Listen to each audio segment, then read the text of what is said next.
Good morning, Year 5. So we have read the book The Lost Thing during our first lesson on Monday, and we are now going to spend a few lessons doing some short burst writes, and this is to help us prepare for our longer character description later on in the term. So first of all, we would like you to have a go at this starter. All to do with using inverted commas correctly. So press pause, and when you are ready to move on for the answers, press play.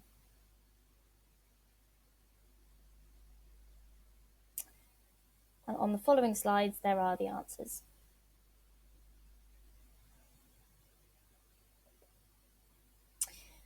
So today we are going to be looking at empathising with the emotions of a fictional character and doing a short piece of writing to do this. First of all, we're going to watch the animation of The Lost Thing. As you are watching, make some notes about how the following characters are feeling throughout the story. So The Lost Thing and Sean. So think about these questions when you are watching. What emotions do they go through and why? How do their emotions change? Do they empathise with each other? So to empathise, as you all know, is to understand the feelings of someone else. So to put yourself in someone else's shoes. So when you've finished watching the animation, press play to move on.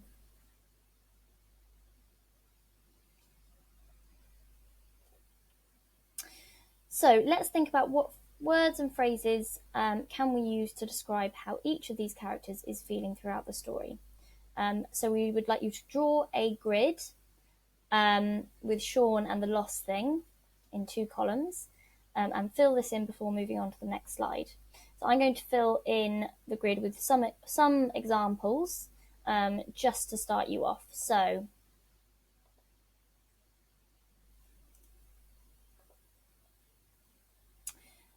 Sean, I would say, is both inquisitive and intrigued. He really seems to want to know what the lost thing is and where it's come from and why it's lost. I would also say that Sean is concerned and caring because he took it home.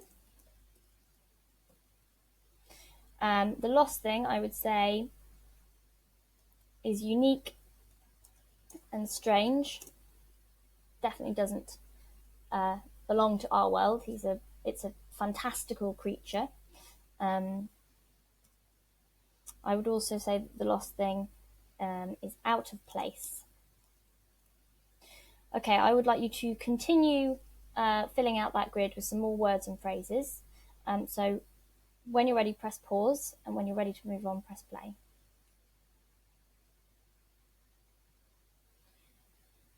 So if you were struggling to think of ideas, there are lots of ideas on this page. So if you were finding it challenging, you can magpie some of those words and phrases, and then we'll be using those in our short burst character description later on.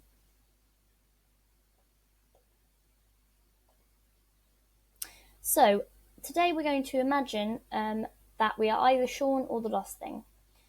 So you need to choose part of the story and write a description of your character's thoughts at that time in the first person. So what part will you choose? Here are some ideas. Take a moment to read through these.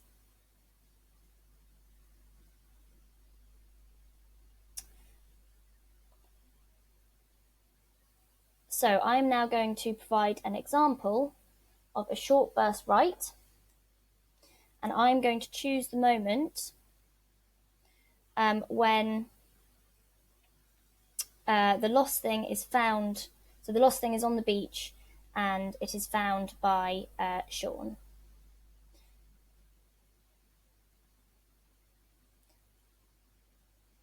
So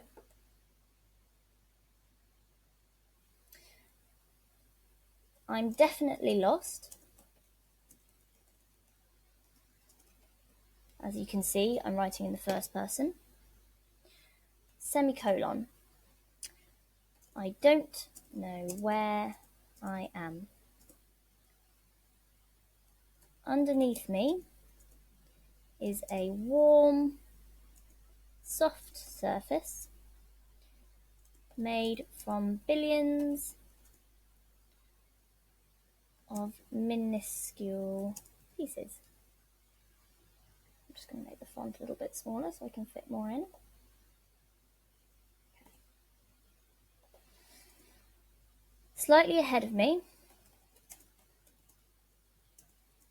is something noisy and blue that is able to move by itself. It advances towards me for a few seconds and then retreats.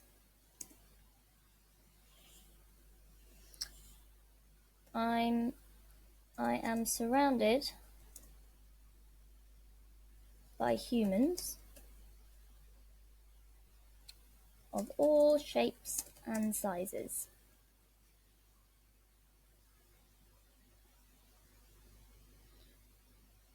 And most of them are shrieking and hollering with delight.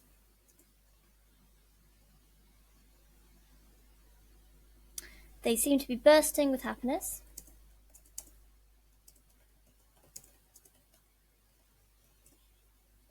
With happiness.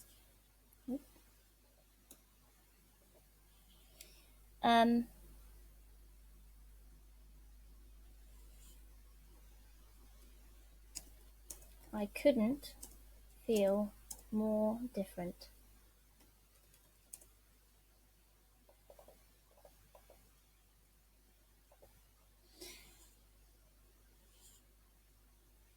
I have been abandoned here, and I feel desolate and alone. Okay, so we have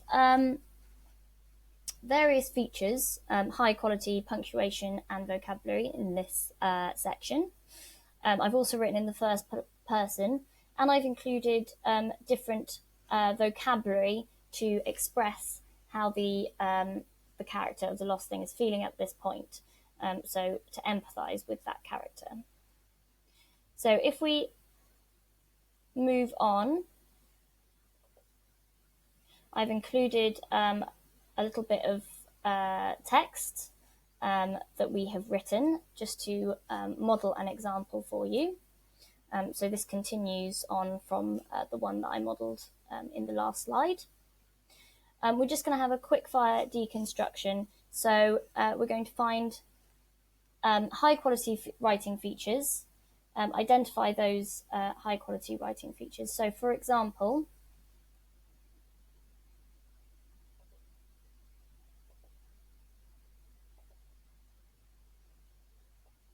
we have a semicolon to separate two clauses. I'm definitely lost. I don't know where I am. We also have parenthesis to add extra information. So as you don't have this piece of text, you can just write a list of what features you can find. For example, write the feature and the definition followed by the example. Semicolon to separate clauses. I'm definitely lost. I don't know where I am.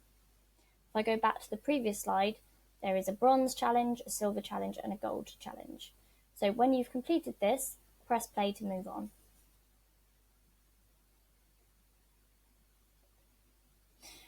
So we would now like you to do your short burst write. First of all, draw a picture of your chosen character into your book or onto your paper. Next to it, write a paragraph describing their feelings at a chosen point in the story. So as you can see, there are different challenges for bronze, silver, and gold. So for bronze, include parenthesis, using brackets, dashes, or commas. Remember that if you take the parenthesis and the embedded subordinate clause away, the rest of the sentence should still make sense. If you are working on silver, complete bronze also include a rhetorical question and a relative clause beginning with a relative pronoun.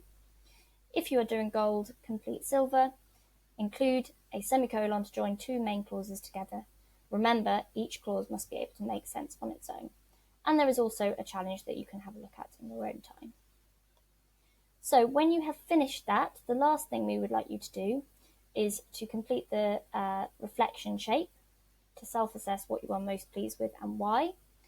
There is also a feedback question that you could complete at the end of writing your piece of writing, or you could write it into your book and complete it at the beginning of the next lesson. Okay, thank you very much, Year 5. I hope you have a lovely day.